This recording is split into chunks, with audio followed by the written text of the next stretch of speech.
Hey to everyone just joining. While we're waiting for others to join, feel free to drop where you're watching from in the chat. We'd love to know where people are from. Hello, everyone. I am Adonica Coleman, your host for today. It looks like we're pretty heavy from the chat that I can see in Texas as far as attendees go, but feel free to keep dropping where you are from in the chat. You might find somebody who's in the same state or even city as you. So on behalf of NTT Data, I want to welcome everyone to the third event in a series of 6 digital transformation journeys along Route 66.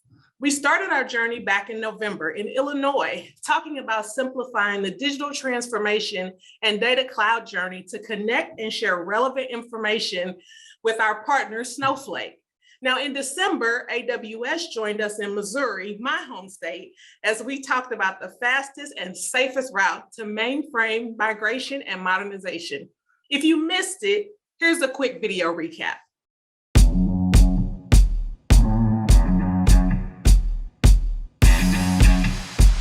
Yep, there's the Gateway Arch. You're going to come to the Merrimack Caverns, the world's largest rocking chair. That's the high points of Missouri.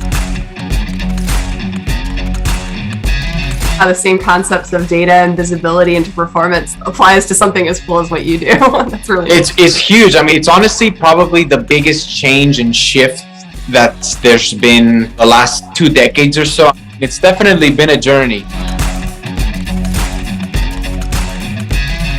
Will make it easy for you to migrate mainframe applications to AWS using the solution that is provided by NTT Data. Tell us your story and what you and the Access team do to support people with disabilities.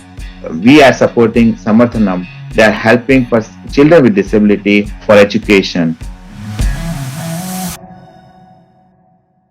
Well, thanks for the recap. Today, we are in the great state of Texas, home of NTT Data's corporate headquarters, and we are getting ready to explore the human side of digital transformation. I am joined by Dan Albright, NTT Data's Division President and Global Head of Consulting, Kim Curley, NTT Data's Workforce Readiness and Practice Leader, and Gina Fields, NTT Data's Director and Innovation Ambassador. Welcome, everyone. I am excited to have you here with us to share insights from the diverse characters that paved the road of Route 66 Highway and those helping to pave a more beautiful future for our businesses. Dan, can you tell us a little bit about your role at NTT Data? And can you and your team help explain what we're going to learn today and who we're going to meet on Journey? Surprise, surprise. Anyway, thanks, Adonica, and hello from Atlanta, Georgia. I'm Dan Albright. I lead our consulting group globally for NTT Data. My team of industry, digital, and business technology advisors partner with our clients to enable transformation. We are global, not just here in Route 66 country. We distinguish ourselves from our deep expertise and our focus on pragmatic solutions. The world is full of complex challenges: economic, technology, public health, geopolitical, just to name a few. And we pride ourselves on collaborating with our clients to cut through the chaos, to find solutions that meet their business needs today, and more importantly, meet their business needs for tomorrow. Speaking of creating a better future, we have a great agenda today with speakers that are transforming our future, engaging and empowering diverse thinking. First, Gina Fields will start us off with a tour of NTT Data's Innovation Studio and an interview with legendary Darren Woodson, NFL analyst at ESPN and former Dallas Cowboy. He is also co-founder and, very importantly, and spokesperson for C5 Foundation. And he's going to give us perspective and insights on why it's important to invest in high potential youth. Very excited to hear from Darren today. Next, Kim Curley will be joined by Ida McKinley, Senior Vice President, Office of the CIO at General Motors Financial, who will talk about the best ways to engage your workforce to impact the future in a positive manner. Finally, we'll be rejoined by our Route 66 historian, who will show and tell us about the best stops along the Texas portion of Route 66, including a stop at the ever-changing art at the Cadillac Ranch. and tell us about the industrious group of Americans that paved the way to innovation. So I would implore everybody to enjoy today's session, and back to you, Adonica. Thank you so much, Dan. That sounds like a really full agenda. So let's go ahead and jump in. Hey, Gina Fields, can you introduce us to our special guests? Thank you so much, Adonica. I am so excited to be with you all today at NTT Data's headquarters right here in Plano, Texas. And I'm looking forward to giving you an updated tour of NTT Data's Innovation Studio later. But first, to show you how committed we are in helping our clients and partners alike in building a socially diverse digital transformation journey, I would like to introduce you all to our special guest, someone that understands what it means to invest in our future now to ensure we transform for a better tomorrow. Come on over. Let's have a talk. Please help me give a warm welcome to Darren Woodson, spokesperson for C5 Texas and former Dallas Cowboy football player who holds records for all-time leading tackler with 1,350 career stops, 11 sacks, and 23 interceptions. He is a 3-time Super Bowl champion, 5-time Pro Bowl selection, and is often recognized as one of the greatest players to ever wear a Dallas Cowboy uniform, whom I predict will be in the NFL Hall of Fame. I am thrilled to have you with us today, Darren. Thank you, Gina, and hey, appreciate the warm welcome. Danny and I are just, we're honored to be here with you today. Awesome, awesome. Well, thank you so much for being here. Thank you. you. And I see that you brought Danny Bethune, which is the Executive Director of C5 with you today. Yeah, and Danny's the one who keeps me in order, make sure that I show up on time, beats me up when she has to beat me up, and make sure that things run smoothly. Yeah. It's my pleasure. Oh, of course, of course. Most people know about your phenomenal football and ESPN analyst careers, but few know about your passion for your community and involvement with organizations like C5 Texas. Give us some background on C5 Texas and why you became a part of this organization, not only as a spokesperson, but as a leader. Well, at C5, what we do is we identify kids that come from challenging circumstances, and we start at the 7th grade level. And our ultimate goal is to teach them leadership skills, community service skills, and as far as giving back to the community, and also communication skills. And I think that's one of the things that we don't do as a community. And that's what C5 provides for a lot of these kids that come from these inner city circumstances, and they just want to get better. They want to be leaders in the community. And it's up to us to provide that gateway and resources for them. So what are some of the things that C5 Texas does to help the high potential youth that we speak of today? Well, again, on weekends, what we try to do pre-COVID and what we're trying to do consistently now is provide resources where we bring in professionals that the kids can see and touch and understand that there's so many other professions that are out there that they can possibly get involved with. So we bring in leaders from around the community. We actively get involved in community service, making our kids get involved in the community at the same time. And for me, it's always about communication. If we can communicate with our kids and put them in circumstances, uncomfortable circumstances, in which they have to get up and speak and be seen, those are the situations we want our leaders, our young leaders, to be in, because that's when you start to cut your teeth. You get at a young age, you cut your teeth, and then you grow with these kids at the same time. I totally agree. You know, I tell my children, well, adult children now, you know, communicate early and often. And next question for you. You were known as one of the hardest hitters and most ferocious safeties in the NFL. Where did that come from, and how did you find your passion for football? So where did that grit come from and that passion for football? You know, Gina, I started when I was 7 years old. I started playing football then, and I had 2 older brothers who used to use me as the tackling bag. So I was the one that I couldn't play with the big boys because they were 4 or 5 years older than I were. And, you know, most of the time they were beating me up through the process, and it just made me tougher as a kid. And I was so passionate about not being able to play with them. I was that kid again who was always standing on the outside wanting to play, that it was just in me to play this game. And I'll say this about football for me. It was always easy for me. It was a sport that early on, not only did I have a passion for it, but I was pretty good at it. Now, I played baseball, couldn't hit a curveball. Played basketball, couldn't hit a jumper. But I could tackle someone. And that became really easy for me and became a passion for me. It wasn't something that when I woke up, I thought, well, this is work. Yeah. No, this was fun. You know, I was that kid that ran by himself to get in shape. I did ball drills by myself or found someone else in the neighborhood to do ball drills with. It was just a part of me, and it started early on when I was just a child. C5 Texas. I've been asking you about C5, and I'm so grateful for our company, Thrive, the ERG, that I am fortunate to be a leader and part of, to partner with C5, the organization. So I want you and Danny, if you will, to share with us what is your leadership philosophy? And I'll give that to you, Danny. Yeah, I think my leadership philosophy and what we try to teach our leaders is to be servant leaders, to make sure that they are using those communication, critical thinking, decision-making skills, trust, negotiation, socializing, right? You know, oftentimes these students nowadays are so busy on their phones, they're not able to socialize and really communicate with individuals, and we give them that opportunity to do those things. But also, like Darren said, each leader is required to commit to 40 hours of community service every year. So they're learning how to be leaders out in the community, but also how to be servant leaders, and I think that's important for them. Yeah, and I think, though, I want to piggyback on that because that's the case. We want them to be servant leaders, but you know what Danny does as the executive director, she puts everyone in uncomfortable positions. Not only the kids, but the adults, the ones that are leading through the process as well. She puts us in uncomfortable positions, and that way the kids can see the vulnerability of us, and who we are as well, because that's life. And in the end, we want to push leadership. Yes, we want to do all these things, but we want to get them to understand what life really is. And there's going to be obstacles, there's going to be pitfalls, but this is how you bounce back. Absolutely. I love that. Servant leadership.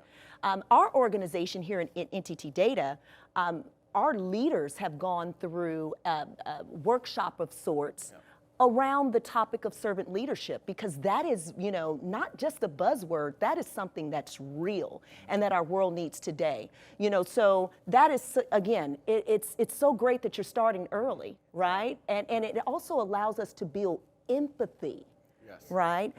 In areas in which we need to be empathetic. And a lot of people don't think leadership requires empathy, but it does. Absolutely. Well, real quick, one of our cornerstone codes is that we respect the diversity of everyone, no matter what their values are, their opinions are. So very early on, we're teaching our leaders how to come into a room with a diverse group of people and understand how to be respectful, how to agree to disagree, to be able to say, hey, I know you're coming from a different standpoint, a different view, a different culture, but in spite of that and all of that, I respect what you're saying, I appreciate what you're saying, I'm going to take that back and reflect on it. Yeah. And then make it possibly my own opinion as well. So, that's right.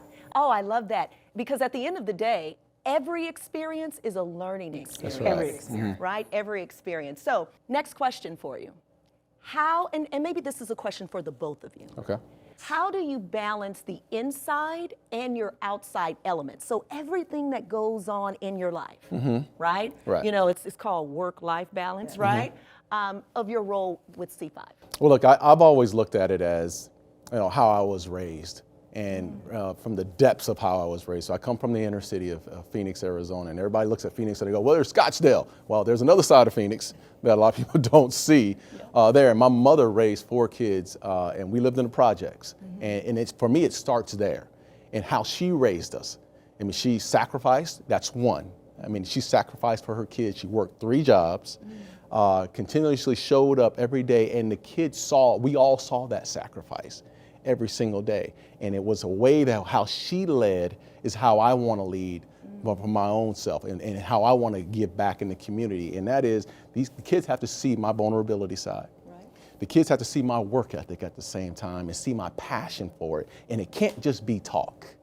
It has to be, they have to actually see me put the work in. Who cares about the guy who played football for 13 years? See the guy that's in the community who's giving back and giving back the right way. And that's how I look at it. That's how I feel. You bring it from the inside and then you show it from the outside. One thing that I've taught them that I teach myself is self-care. And so that's one of the things we've been really implementing with our leaders nowadays is time management, self-care, and prioritizing. And so that's how I'm kind of able to give my own self that balance. It's the same skill sets that we're teaching the leaders are the same things that I'm implementing for myself. So I'm able to really just spend time with my family, also spend time with my leaders. And if I need to, I gel them both together. And my children and the leaders, they'll all do something together. So this is what I'm hearing. You can't just talk the talk, you have to walk the walk. You have to live this. All right, so in 2022, what's one thing you would recommend that organizations consider doing differently to improve diversity and inclusion? And before you answer, you know, you've sprinkled a lot of diversity and inclusion and some of the work that you're already doing with the youth. So now here we are in 2022. What is the one thing that you would recommend other organizations that's considering doing things differently around diversity and inclusion? I think I'll take it back to one word that Darren has said. You've got to communicate. That is probably one of the most important things. It's not just a matter of saying, yes, it's something we want to do, but actually going out into your community of employees and communicating what is that we're trying to improve or we're trying to start to help us gain the diversity we want in our workplace. We do a lot of that with our leaders in C5. We look for diverse leaders, not only from ethnicity, but just from the things they're interested in, how they describe themselves, where they come from, their schools, their environments. We're looking at all those things, but it takes communication really to start the ball rolling and how you have diversity in the workplace. Yeah. So I'll piggyback on what you just said as far as diversity in the workplace.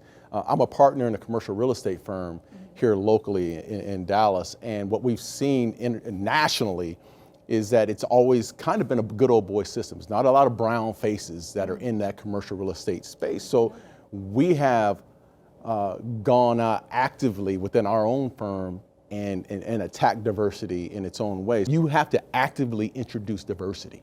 And you have to actively talk and have those conversations. And then you actively have to go out to whether it be college campuses, high schools, and serve and and introduce them to what the commercial real estate world looks like. So it's up to us to get out there in the community and get involved. And for a man like myself that's played football and has seen diversity within the locker room and what that can provide. Because one thing about the locker room is that we come from all over the place. Yeah. It's not just black, it's black, white, green, whatever it is within that locker room. And you have to figure out a way to get along because there's one ultimate goal, and the ultimate goal is to win the championship. And that's how things within the locker room, once you get in there, you start to understand it's a melting pot, but we figure it out. You're gonna argue, you're gonna have tough discussions, but you have to figure it out in the end. Man, this is great because I can proudly say that our company here at NTT Data, the leaders here, they're very serious about diversity and inclusion. And I would say really within the last 2, maybe even 3 years, we really have been supported by our executive leadership down to start employee resource groups, people that can self-identify with people that look like themselves, right? But also, they give us an opportunity to cross-pollinate, right? And to have those conversations and to learn from one another. And I truly believe that that's what makes this company, NTT Data, even stronger and better at what we do. Next question for you. Danny, let me start with you. What qualities do you think are required in a successful leader in our present day and in our future world to come? Okay, so definitely. So in our present Oh, she was ready for that. Yeah, Oh, I was yeah. ready. Yeah, Okay. In our present world, I think the leadership qualities someone should have is communication, trust, decision-making, critical thinking, openness, respect. In the future, I see the same thing. These qualities will not change, and I think what will be more important is because we have gotten to this virtual reality world and these ways that our students and kids are talking to one another, it's all through text messages and social, right? The same skills that they're gonna need right now are skills they're gonna need in the future, because I think as time goes on, they might start to diminish. Yeah. And as those skills diminish, our leaders need to know that, guess what, they haven't diminished. You need to make sure you bring them back and keep them in the forefront, because if we don't, we will have a world where people aren't communicating, people aren't trusting one another, people aren't being respectful. We're not using our decision-making skills. We're not being critical thinkers when we hear information because we've been living in something that's almost been an alternate universe. Right. So the skills we have today are going to be the same skills our students are going to need in the future. Yeah. I would say leadership. Look, I had a coach once tell me that the only way you can lead is if you like people. You genuinely have to like people to lead. Because if you want to lead and you just don't want to have conversations with people, then how can you lead? How can you be a leader? And that's just simple grassroots. I mean, you love people first, and then you can become what we want to be as far as a leader. Secondly, there has to be some humility there for you. You know, leaders, one thing that a leader will do is they will look from within and say, okay, yeah, you're right. Maybe I didn't hear you the right way, but here's what I can do for you. Or these are some resources I can provide. Just to understand that it comes from you. You check yourself first, and then you can, check your humility, and then you come to the table. And I think the third thing that kids, and not only kids, I know Danny's really big on this within C5, you got to work. To be a leader, you can't sit on your hands. Right. My mother used to always say, sleep is the, when you sleep at night and you want to sleep in the mornings, that's just a gateway to failure. Yeah. You get up in the morning and you go to work. You put that time in, and I think that's one of the things we really have to introduce to our kids is, you have to work. Yeah. And whatever you want, whatever the goal is, don't let anybody tell you, and I know we always hear that, don't let anybody tell you to talk you off what you want to do in life, but the only way to get there is putting that time in. But I do have one last question for the both of you, whoever wants to take this one. If you had a crystal ball, what do you think the future would look like if we all embrace and aspired to these qualities that we've been speaking about and we've been discussing this entire conversation? That is a very good question. Look, I don't know if I could personally change the world, because I don't know if I can touch the entire world. But I know I can focus on what I can control. And what I can control is having a positive attitude every single day. And not just having a positive attitude just for self, but positive attitude that I can take and be around my children, that they can see it. That my office could see it, and everyone else at C5 could also see that positive attitude. That's one thing I can control. What I can also control is having humility through processes and understanding that other people may have a different opinion. And if I can have an open ear to those opinions and have some humility, and maybe then there's some positive that can come out of that. And then I would say third is to show the kids at C5. I think this is most important. The kids at C5 and my own children, that I'm really willing to put in the work. Yeah. That I'm willing to put in the time. And I'm not going to just talk just to talk, but I'm going to live that walk. They're going to see me work. They're going to see the vulnerable me, and they're going to see me give back. Those are the things that I can control. Very good. Very good. Danny, same question. I think if I had a crystal ball, the future I'd want to see is that we are more empathetic towards one another, for sure, that we are communicating with one another and that we're learning to trust one another as well. I think we've kind of gotten out of that role. So I think for leaders, that's some of the top qualities they could have. Thank you so much, Thank you, Darren, Gina. as we appreciate always, it. Thank and you. Danny. So another one of the roles that I have the privilege of holding here at NTT Data is founding member and committee champion of our Thrive Employee Resource Group. A little bit about Thrive. Thrive was formed to promote the successful inclusion of Black people throughout NTT Data. As we prepare to celebrate Martin Luther King Jr.'s holiday on January 17th, if you haven't already marked your calendars, please do so, and his impact on equality in America, as well as the annual celebration of Black History Month that starts in February. In honor of these two important events, I, along with two of Thrive's global leaders, are proud to be here to announce NTT Data's leaders' decision to give back to some amazing organizations, starting with donating $5,000 to the C5 Texas, whose mission is to change the odds of high potential youth by inspiring them to pursue personal success and preparing them for leadership roles in college, future careers in STEM, and their community. opportunities. Again, thank you. As promised, welcome back to NTT Data's Innovation Studios. Let's go on a tour. At this location, what we do as innovation ambassadors, we work with consultants, clients, and team members to help solve some of their toughest business challenges. By now, you've probably been asked, who's driving your digital transformation strategy? Is it your CEO? Is it your CIO? Or is it COVID-19?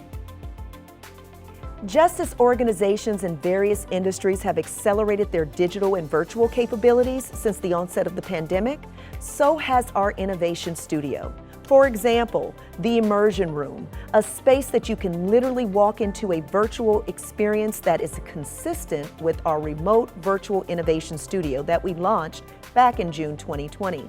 In these industry-specific environments, you will be able to experience a future that technology can enable. Whether in a physical or virtual engagement, our innovation studios are designed to help empower your business to compete more aggressively and disrupt with purpose, as well as discover possibilities while embracing new ways of solving business problems. We strive to ignite ideas and transform them into practical, people-focused solutions that matter to you and will transform your digital business. We engage in 3 specific ways. Capability exploration uses data-driven insights to investigate solutions using technologies like artificial intelligence, machine learning, and hyper-personalization. Discovery sessions focus on the challenges that matter most to your business, such as client retention, touchless environments, and return to work. Digital labs incorporate a holistic perspective to prioritize roadmaps and accelerate next steps. Gina, that was an amazing, amazing interview. I have to say that I have always been a huge Cowboys and Darren Woodson fan, but after seeing that interview, I think I am an even bigger fan. I certainly wish I could have been with you in Plano for that interview, but thank you so much to Gina, to Darren, and to Danny for that very, very insightful and impactful interview. So now it is time to meet another amazing Texan who is focused on digital transformation and creating a diverse workforce. Kim, will you please introduce us to our next guest, Ida McKinley? Thanks, Adonica. I have had the pleasure of working with Ida, and I am really pleased to introduce her to all of you today. Ida is the Senior Vice President in the Office of the CIO at General Motors Financial, which is the automotive captive for General Motors. She has over 22 years of experience working in information technology and finance organizations focused on highly transformative and cost-effective solutions that enable continued growth for the business. Since joining GM Financial, she's led numerous initiatives that enable the company to deliver solutions that will align with the future of the industry with the rallying cry of simplified, digital, and convenient. Ida is a proud graduate of Baylor University and also holds her PMP and ITIL certifications. She lives in the great state of Texas, as you have heard, with her 2- and 4-legged family members. So welcome, Ida. It's so good to be sharing the stage with you today. I know we both value engagement and empowerment across our workforces, and that we're both active in diversity efforts for our companies. Tell me a little bit about why you first decided to get involved in diversity, equity, and inclusion efforts in GM Financial. Absolutely, Kim. I'm super excited to be here today to kind of share our story. Before I kind of go into what drew me into diversity, I do want to share a little bit about GM Financial and our commitment to diversity, equity, and inclusion. GM Financial's intent to become a diversity leader in the auto finance industry started 6 years ago. And it was with the creation of our Diversity and Inclusion Office. And the goal at that time was to continue to build upon our culture to win, which continues to serve as our pillar and key priority for our leadership team. Last year, like many companies, we reevaluated our office and we added equity to our D&I strategy And that was to reflect our continued commitment to providing fair compensation, career development, and advancement opportunities for our team members. We have a Senior Vice President of Diversity, Equity, and Inclusion, Shonda Robinson, who is an amazing leader. She reports directly to our CEO, Dan Burse, and together they work to ensure that our values and initiatives are tackled and addressed from top down. So it is very important to our entire leadership team. It's important to me because of who I am. I am, in many senses, the face of diversity. I'm a Black female, and I certainly recognize firsthand the importance of being able to bring your best self to work. I understand that it's through our unique experiences, our different perspectives, and those rich conversations that we have that truly drive innovation, and it ultimately improves our business results. But to be completely honest, it's not a voice or focus that I've always had. I was taught that you don't bring your differences to work. You should keep your head down, get the work done, especially in the field of technology. But as more social injustice has occurred, as I witnessed different inequities in different parts of business, I was compelled to find my voice. I realized that if it wasn't me, then who would it be that's going to lead some of these important conversations? So I had to work through a lot of emotion to answer that call to action. But it's been a tremendous growth opportunity for me, and it's absolutely something I lean into more and more every day. Oh, that's great. And Ida, I didn't know we had that in common. Sounds like we have a similar journey along the way. Tell me a little bit about how your focus on diversity really impacts your day-to-day role in leading an IT organization. How does that show up in your workforce and in your daily activities? Absolutely. Part of my responsibility at GM Financial is I'm a member of our Executive Diversity, Equity, and Inclusion Council. And the mission there is to really drive diversity throughout our organization and promote an inclusive culture with our team members, with our customers, as well as our business partners in the community. I have an opportunity to engage routinely with our global DE&I team and other executives to promote our vision of diversity. And that's very important work. More importantly, I get to engage with our team members every day and address opportunities that they may have. I routinely get calls from our team members that want to discuss new initiatives or new ideas to promote DE&I in our workplace. But the calls that I really appreciate the most are those calls where people are seeking to understand. We still have people who want to know why we focus on and pay attention to those diversity-related topics. Those calls aren't always easy, but they're very encouraging. It's encouraging in the sense that people are courageous enough to truly seek to understand and ultimately help drive our organization forward and into a better. I love that. And that whole concept of authentic engagement, finding people where they are and finding ways to move forward, no matter where everybody is such an important part of the work that we all do around diversity. We need really broad participation if we're going to create the beautiful futures that we want to create for our businesses. Can you tell us a little bit about some specific steps that you're taking in the CIO space to create greater employee engagement?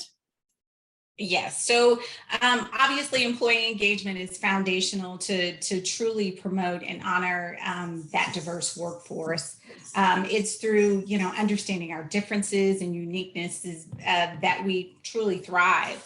And I am tremendously proud of the work we've done over the past several years in educating and celebrating those differences. Mm-hmm. Again, everyone bringing those their own experiences and backgrounds to the table, and sharing and truly trying to understand those differences regardless of what they are. So whether it's race, gender, age, disability, religion, understanding who our team members are helps keep them engaged, and helps drive more value ultimately to our organization.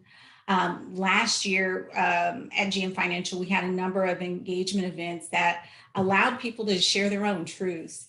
And while some of those conversations were uncomfortable and uneasy, we grew as individuals, those who shared as well as those of us who were learning. And I'm really excited for this year, for 2022, because we're going to build upon that. And we are actively working to put mechanisms in place to ensure accountability. Inclusion is now a part of our performance management process. And we have some pretty bold corporate goals to serve as our North Star to greater engagement around diversity. So, you know, our future is definitely bright, and we completely understand the importance of employee engagement and that layer of empowerment to promote and achieve that success in the workplace. That's fantastic. So Ida, digging one level down beneath sort of engagement and empowerment, I know that creating what you and I would both call a people first organization is really important to you, not only you individually, but to the office of the CIO for GM Financial. Can you talk about some of the guidelines or programs that you've put in place to make it truly real for the employee, as opposed to, you know, goals that are stated, but things that are actually, you know, really felt and experienced? How have you made it real? Yes, absolutely. There are several important programs that I think demonstrate our commitment to people first. You know, like many companies, we have employee resource groups. Some of those resource groups include the Women's Inspiration Network, our working parents groups. We're exploring some other areas to really to pull our team members in. We have mentoring programs at all levels throughout the organization. We have our team member DE&I Council. I mentioned that I'm a participant in our executive DE&I Council. And those are some of the more formal programs we have that span across the organization. But if I drill down into what we're doing from an IT perspective, you know, we're also looking to make sure that we're driving diversity and inclusion principles, specifically in the STEM world, right? And so we have apprentice programs, we have a study buddy program. We're hosting cloud forums to make sure people understand kind of where our newer technology is headed. We have a very active Agile Champions group. And this is really all in an effort to upskill our resources, and in some cases reskill them to take on our new technical challenges. You know, whether it's the Great Resignation or you know, the skill gap just because of the evolution of technology, we believe that we can incorporate those diversity and inclusion principles in what we're doing there. And while those formal structured programs are, I think, really important, I'm a huge proponent personally of sponsorship. Oftentimes sponsorship kind of gets confused with mentorship, but as you and I've discussed, they're very different. Sponsorship is about the identification of an individual who has that spark or that something special you can't quite put your finger on, and you work and you invest in them. You invest in their career and work to provide them visibility. It is being intently focused on getting that person to the next level. And oftentimes those individuals, they may not yet be on that high potential list, but they have something remarkable that you as a leader see in them that you want to help foster and build upon in a very natural and organic way. Many times those folks being sponsored don't even realize it. You know, obviously you're working with them to help them thrive and flourish, but you're also putting them in a spotlight and exposing others to them and what their capabilities and abilities are behind the scenes. So having both served as a sponsor and a mentor, there's something really rewarding about that sponsorship and being able to help promote and bring some of those resources forward. That just makes me extremely proud. And it's no small dedication, right? Like sponsorship is an intentional commitment to proactively taking action on the behalf of others, which is a little different than we think of in normal mentoring programs, as you said, but also really requires a bit of, to use your word, a bit of spark in the sponsor's heart as well, to really be dedicated to that. I bet that's just, I bet that's being really, really well received within the group. So I'm going to shift gears on you just a little bit, and we'll talk a little bit about the business of GM Financial. So your team has been on a massive digital transformation journey, and it's not unlike our own trip down Route 66, one of the many reasons we're thrilled to have you here today. But would you be willing to share with us some of the lessons that you've learned from this effort?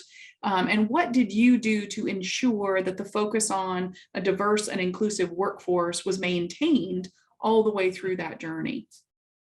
Absolutely. And as I mentioned, we really do try to layer diversity, equity, and inclusion in everything that we do. And our transformation efforts hasn't been any different. In any transformation, there has to be that commitment to continuous learning and improving. And for us, we started by ensuring that we're aligned around common goals, common purpose. We're keenly focused on developing messaging that highlighted the benefits of the transformation for all team members. Oftentimes as organizations go through transformation, the leaderships are sometimes the only ones that are plugged in on where we're going. And you really have to have that buy-in across the organization.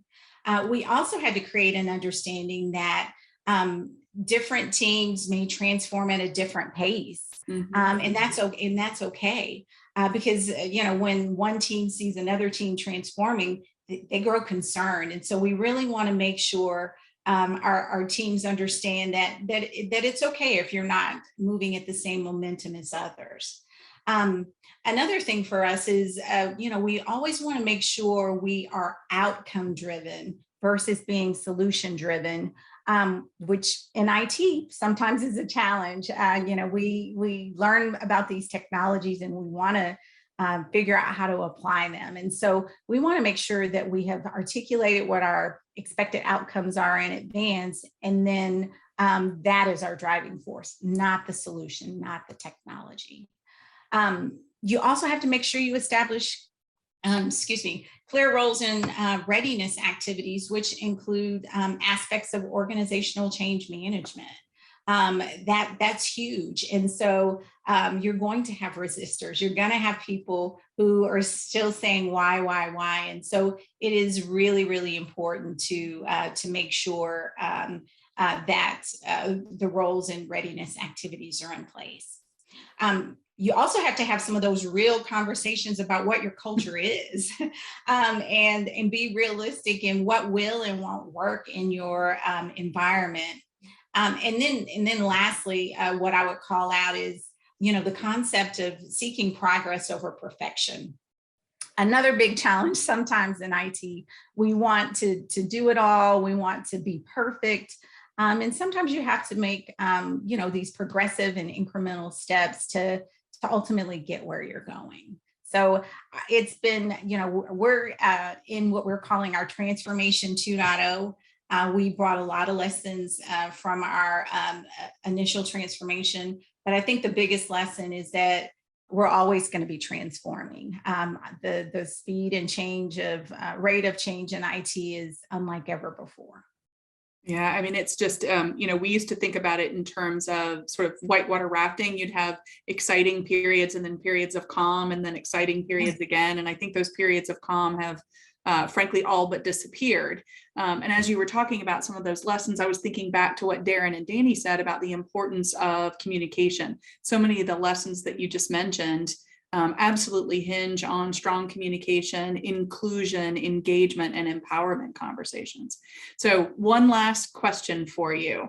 As you are continuing to lead GM Financial through this transformation 2.0, what are you hoping for in the long run? So let's say if you're looking 10 years out, what is that beautiful future that your empowered and engaged workforce is going to create look like? Yeah, and I don't know that I can outline that any better than our parent company, General Motors CEO Mary Barra did. She has articulated on every front that our vision as a company is to be the most inclusive company in the world. And that is a very, very bold statement. But again, what we aspire to be, what we will be.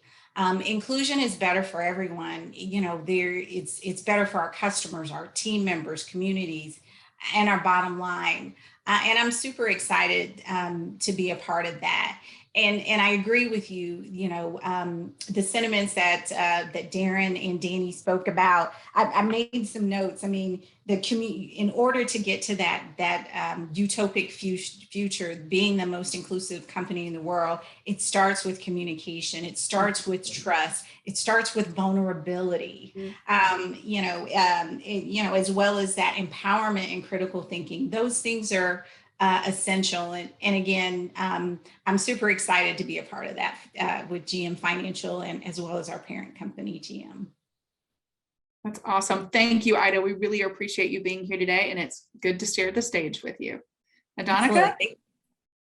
Thank you so much. Well, diversity, equity, and inclusion is such an important topic for all of us to keep top of mind, because we know that top of mind is tip of tongue. And these conversations, while like Ida said, are not always easy, they are necessary to creating those beautiful futures. So thank you so much to Ida and to Kim for your time and your focused energies in those areas. So now we come to the Route 66 part of our program through the great state of Texas. I would like to introduce you all to Dan Rice, the founder and owner of 66 to Cali, the original shop at Route 66, final stop on the world famous Santa Monica Pier, as well as the creator and owner of the first actual end sign for Route 66, which unbelievably did not even exist until 2009. It's kind of like a marathon without a finish, right? So now his shop is a place for everyone to celebrate the finish of their journey. Dan is a Route 66 historian, consultant, author, and the former president of the California Historic Route 66 Association. He's also regularly featured on the History Channel, Travel Channel, Discovery Channel, and almost anything featuring Route 66. He has traveled Route 66 from start to finish an astounding 32 times. So Dan, please take us away to Route 66 through Texas. All right. Well, thank you, Adonica. This was a very nice introduction. I appreciate it. Yeah, let's go ahead and get started. Here we are. Welcome to Texas. Route 66 runs right through the panhandle of Texas, and it does run parallel to the interstate there. But let's take a little detour because Route 66 is known for detours. This is a detour you'll probably recognize. Here we are in Plano, Texas. So NTT Data is in a state that is on Route 66, that Route 66 runs through. And of course, what would Texas be without a bunch of long horn cattle? Everybody thinks about the cattle when they get to Texas and the cowboy hats and everything. So here's a shot of the interstate once again. And the reason that we show that is because it exists right next to Route 66, and in between is the largest cross in the Western Hemisphere. This is Groom, Texas. And until just a few years ago, this had been the largest cross in the Western Hemisphere. I think it's beaten by the one in Effingham, Illinois now by about 10 feet, but this one had been forever. You can see Route 66 there in the background. And here, of course, just down the road is Britton, Texas. And of course, you see that water tower there. A lot of people think, oh, wow, the water tower is falling down. Actually, no, it was built that way. They did that on purpose to draw attention to the town of Britton along Route 66. So here we are back on the road itself. So again, you've got a parallel between the interstate and the old time of Route 66 that will take you right into Amarillo, where you'll find the big Texan Steakhouse. Now, the Big Texan is famous for one thing. That's the 72-ounce steak that you can get there. And if you can eat it within an hour, it is free. You got to eat the steak and all the fixings. And if you can't, you have to pay $1 for every ounce. That's $72. But this spot is probably the most famous spot in Texas. This is the Cadillac Ranch, and made famous by Bruce Springsteen's song, but known even before that. It's a public art installation. And this basically is constantly changing. So you've got a diverse population of people traveling from around the world that come here, and they leave their mark on Route 66 by painting whatever they want to paint. They can paint their name, they can paint a picture, whatever. But it's such a sort of analogy to a diverse population that you're talking about, that is in the workforce, that creates the beautiful future, just like Route 66 created the future for so many people looking for opportunity. Down the road from there, you're going to come to the midpoint of Route 66. That's in Adrian, Texas. And this is actually the midpoint. You've got on one side of it, you're closer to Santa Monica, where I'm at. And on the other side, you're closer to Chicago. So a lot of people will come take pictures here. And then they'll walk across the street to the Midpoint Cafe, which is known for its ugly crust pies, named that way because Joanne, the pie chef, made them from her grandmother's recipes. They came out tasting great, but they looked ugly. And so the name stuck, Ugly Crust Pies. But yeah, that's a short little bit of Route 66 in Texas, which is actually, even though such a large state, our second largest state, it's the second smallest for Route 66. So yeah, here we go. I hope you enjoyed that little trip through Texas. And if you have any questions for me there, Donica, feel free to ask. Yeah, well, I see here in our chat that Vicky says that her family has added layers and layers of paint to those Cadillacs. Oh, very good. Very good. Yeah, and something I should tell you is that you don't actually even need a spray paint can when you get there. People leave them so that when you get there, you can pick one up and do whatever you need to do. But yeah, people come from around the world to do that. And so you'll hear every accent and every language, as you're doing your own painting, you'll hear it. It's constantly evolving, constantly changing. But I love that analogy, to what you guys are doing and, at NTT Data with just constantly changing. The future is constantly changing. And, Route 66, we've talked about from Illinois to Texas, we've talked about how Route 66 was the original innovator that took people from dirt roads to paved roads and took people from the horse and buggy to the horseless carriage, which was, what the car was known as. And then, of course, once we had cars, then we had prohibition. And because of that, it led to, racing and, everything that you guys do with racing. So there's so much that led to the development of this country. And there were always, things happening that had to do with innovation, all the things that you're talking about, diversity, everything that you're talking about. So it's fun to see these analogies play out here today. So Dan, here's a question for you. What's the percentage of international travelers on Route 66? Okay, so at my shop, which is on the Santa Monica Pier, I would say we have about 75% of the people who travel 66 are from other places. So I'm constantly hearing accents and meeting people from around the world. And it gives me a little bit of a different, probably perspective, kind of along the lines of what we just heard in the Innovation Studio. Oh, by the way, I don't think I mentioned that Innovation Studio is in that tower that we saw there in Plano, Texas for NTT Data. But everything that they were talking about, it's what I get the opportunity to hear at my shop, because you get a different perspective when you're talking to a world population. A lot of them, a lot of them, they don't understand, the greatest country on the planet, which many of them believe the U.S. to still be, even though there's a lot of infighting here, but they don't understand the infighting. And they're a lot of times saying like, well, what, why can't everybody just get along? So it's interesting because, we are part of a larger story. It's not just us. And so are you and what you guys do. So it's important to hear everybody's perspective. Well, Dan, I will tell you what you said in that little bit. That's kind of the diversity that you get to experience and hear at your shop.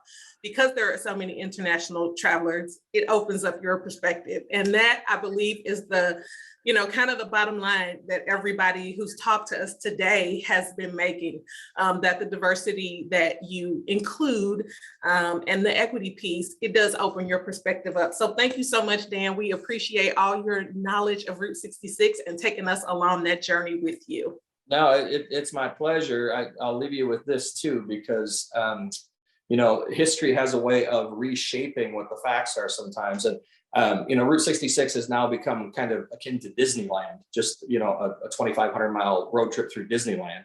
But in truth, it was never that way. It's always been a road of diversity. The road was built by Blacks and Italians at a time when it wasn't popular to be either Black or Italian. Our anthem was made famous by Nat King Cole, who's an African-American singer. So that song was written by Bobby Troup, who got the jazz flavor because he commanded a regiment during World War II. Even though he was white, they were Black. So it infected his musical taste so that he wrote this song and then found Nat King Cole to sing it. So this has always been a road for everyone. It's still a road for everyone. 75% of them are from someplace else. And we can still learn a ton from what's happening out on Route 66. It's amazing to me to see what you're all doing, mirroring that today. So yeah, thanks for taking the tour. I love it. Thank you so much, Dan. Well, everybody, the time has flown and we are right at the end of our program. Thank you so much for joining us. We hope that you will join us next month in our next Route 66 digital transformation journey through the Painted Desert with stops in both Arizona and Nevada, where our focus will be smart business and technology solutions. So now we will end with a quick video preview of the entire virtual Route 66 digital transformation event series.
To break down the garden gate, there's not much time left today.